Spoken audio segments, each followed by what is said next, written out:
Welcome to the weekend edition of the Fast 5 Business News by Fear and Greed. I'm Michael Thompson, and hello, Sean Aylmer. Hello, Michael. Sean, on weekdays, it's all about the Fast 5, the top 5 business stories in 5 minutes. On the weekend, though, we still keep it to 5 minutes, but we are going to pick out the biggest business story of the week, the most remarkable story, a sleeper story, and one that's our favourite story for the week. But let's start with the biggest. What was it for you this week? CEO behaviour, I'm afraid. Richard White, the head of WiseTech Global, started the company more than 30 years ago. All sorts of allegations about his personal life impacting his professional life. As a result, WiseTech Global's share price ended down 30% this week. On Thursday night, Mr. White actually stepped down as CEO of the company. Started with a legal dispute with the Sydney wellness entrepreneur Linda Rogan. She claims to have agreed to help that he would help fund her business, but expected sexual favours in return. That suit was settled. Allegedly, he approached female entrepreneurs on social media with offers of professional support that would later shift to crude or suggestive language. Then there was a report from Nine Media which alleged that he recruited a former girlfriend. She came, worked for the company when they broke up. He gave her a house. That's apparently 3 properties that Mr. White purchased allegedly for women he's had a relationship with. Then Nine reported that a former director of WiseTech Global, who left a few years back, accused Mr. White of intimidation, bullying and overseeing poor corporate governance. That's untested, of course. There's also Mineral Resources boss Chris Ellison. He failed to disclose a 10-year tax evasion scheme. There's also Super Retail Group, which is investigating treatment of 2 former high-profile execs turned whistleblowers, also the behaviour of the CEO at that company.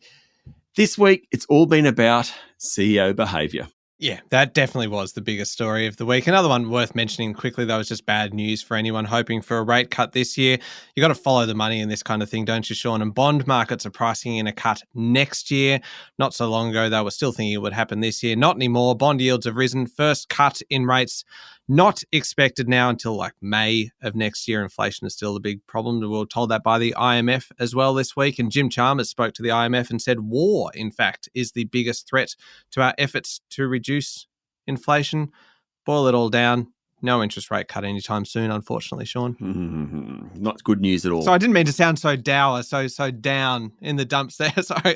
Let's lift our spirits with our most remarkable story. Have you found a cracker for us, Sean?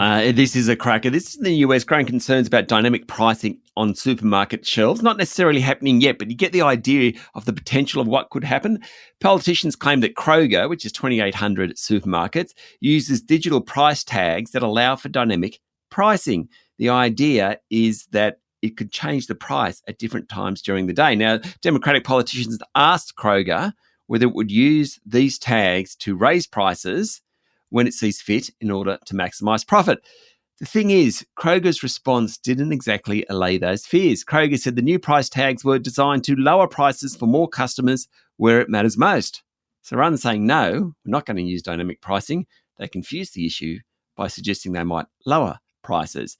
I just think the potential for that is absolutely frightening. You add in the idea that these electronic shelf labels include facial recognition technology. Who knows where that goes to? Yeah, indeed. That is a remarkable story. A quick mention of another one, Sean, is the nature of Australia's relationship with China, which is our biggest trading partner, but it's also one of our biggest kind of political adversaries, because this week we heard that wine exports to China went from $8 million a year ago to $612 million because the relationship was being normalised essentially after Anthony Albanese came to power. But all of that's happening at the same time as this week, a diplomatic spat emerged where we had an Australian diplomat raising concerns about human rights abuses, and then China's foreign ministry spokesperson accused us of systemic racism, hate crimes, and hypocrisy on human rights. It just feels like it's kind of 1 step forward, 2 steps back, half a step forward again. Who knows where it's at, but it's just an ongoing debacle, I would say. Have you found a sleeper story for us this week, Michael? I actually have. I'm quite excited by this one. It's about black market tobacco. Sean, who knew it was so big? So big, actually, that it was worthy of a mention by Viva Energy this week. Now, Viva Energy, they own the Geelong Oil Refinery. They license the Shell brand. They own and sell petrol and other things through the Coles Express brand. And so a lot of what they sell is also kind of tobacco in those shops. And what they said this week was that they actually had to downgrade their outlook on the back of a number of things. One of those things was lower tobacco sales because of the growing illicit tobacco trade, which I think is just fascinating. I did a bit of research into this. The black market is absolutely booming. The excise on a single cigarette is about $1.30. A pack of 25 cigarettes is more than $50. It is half price if you buy it kind of under the counter on the black market. Treasury originally forecast, right, that the federal government would raise $15 billion in tobacco taxes last financial year. That has been revised down to just $10 billion. That's a $5 billion hit to the Australian people because of the black market tobacco. And that was really highlighted this week by Viva Energy. I think that is remarkable. And I know we're talking sleeper stories, but really it's something that people don't really talk about that much. Yeah, totally agree. Favourite story? I think we are probably united on this one. What was it for you, Sean?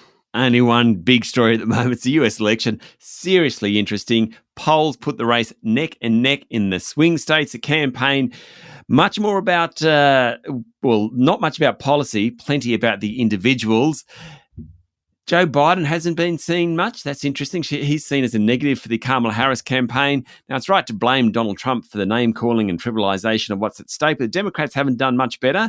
Ever since Kamala Harris got the call-up, they've been in a full attack mode, very much playing the man Donald Trump rather than the game, i.e. what's best for the USA.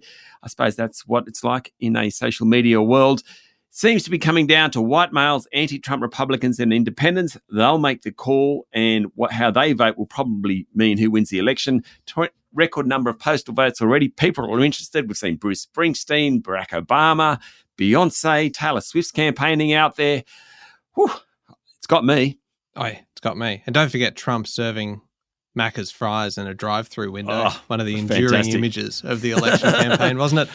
All right, there we go. 5 minutes and pretty much everything you need to know in the world of business. Thank you, Sean. Thank you, Michael. We'll be back on Monday morning with the top 5 business stories in 5 minutes.